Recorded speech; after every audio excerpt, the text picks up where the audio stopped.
wabarakatuh. Halo teman-teman, kami dari kelompok 1 ingin menjelaskan tentang perlawanan Patimura. Teman-teman tahu nggak sih tentang perlawanan Patimura itu apa?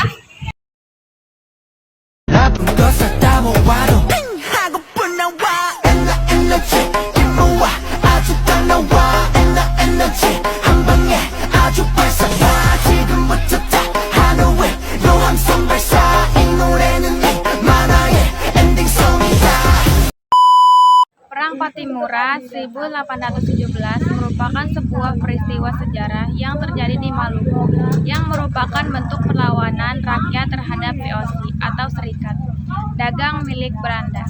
Maluku yang merupakan surga rempah-rempah memang kerap didatangi para pedagang dari Cina, India, Arab, hingga bangsa Eropa. Hal inilah yang membuat VOC datang dan Belanda resmi menguasai Maluku dan membawa kesengsaraan bagi rakyat. Tak urung perlawanan rakyat Maluku terhadap Belanda pun meletus di bawah pimpinan Komando Thomas Matulesi atau dikenal dengan nama Kapitan Patimura, sehingga disebut dengan Perang Patimura. Perang ini berlangsung di berbagai tempat, dan salah satunya dikenal juga sebagai Perang Saparua. Penyebab Perang Patimura sekitar abad 16-17 Masehi. Bangsa-bangsa Eropa seperti Inggris, Belanda, Spanyol, dan Portugis yang datang ke Maluku memang sudah mencoba memperebutkan kekuasaan dagang di wilayah tersebut. Maluku sempat berada di bawah kekuasaan Inggris pada awal abad 19. Kawasan Maluku kembali berada di bawah kekuasaan Belanda. Hal ini terjadi setelah Inggris menandatangani perjanjian Traktat London dengan menyerahkan wilayah kekuasaan Indonesia kepada Belanda. Alasan munculnya perlawanan masyarakat Maluku terhadap Belanda pada 1817 salah satunya adalah tindakan sewenang-wenang dari Residen Saparua, Van den Broek yang membawa kesengsaraan bagi rakyat Maluku karena kerja paksa yang sebelumnya dihapus pemerintah Inggris justru kembali diperlakukan. Kronologi Perang Patimura pada Mei 1817, rakyat Maluku mulai membuat beberapa pertemuan untuk membahas strategi dan konsep perlawanan terhadap Belanda. Dalam pertemuan 14 Mei 1817, rakyat Maluku mengangkat sosok Thomas Matulesi yang merupakan bekas tentara Korps Ambon sebagai pemimpin pergerakan dengan sebutan Kapitan Patimura. Setelah dilantik, Patimura kemudian memilih beberapa orang untuk membantunya berjuang melawan Belanda, yaitu Anthony Riboks, Philips Latimahina, Lukas Celano, Arong Lisapapi, Melchior Kesawulia, dan Serasa Sanaki, Kristina Marta Tiahahu, dan Paulus Tiahahu. Pada 15 Mei 1817, operasi penyerangan pos-pos dan benteng Belanda di Saparua dimulai oleh Kapitan Patimura bersama Philips Latimahina, Lukas Celano, dan pasukannya. Operasi yang dikenal dengan Perang Saparua tersebut berhasil merebut benteng Dorstede dan menewaskan kepala residen Saparua bernama Van den Broek beserta pasukannya.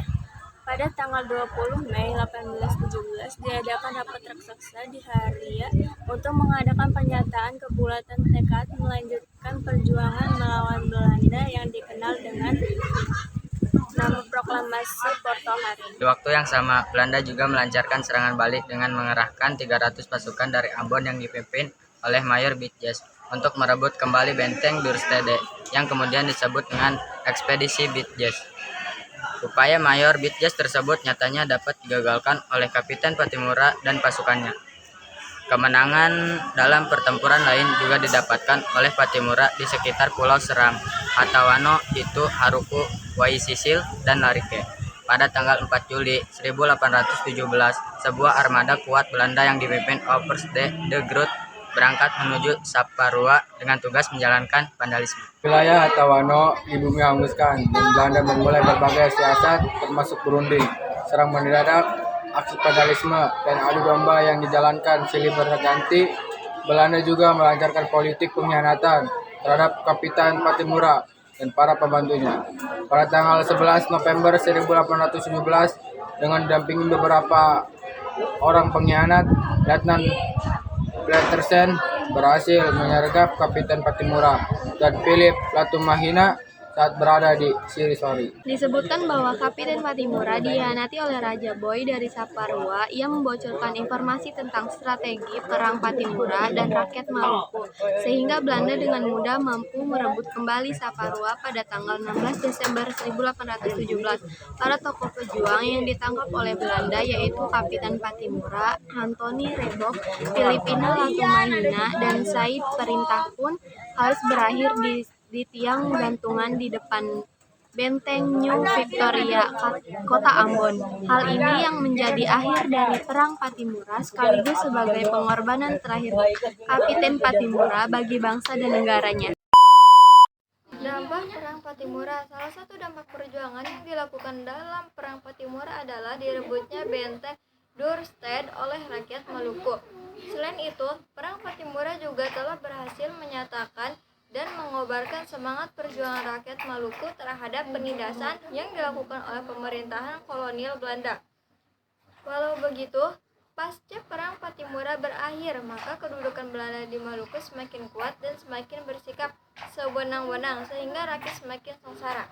Kita sudah menjelaskan tentang perlawanan Patimura.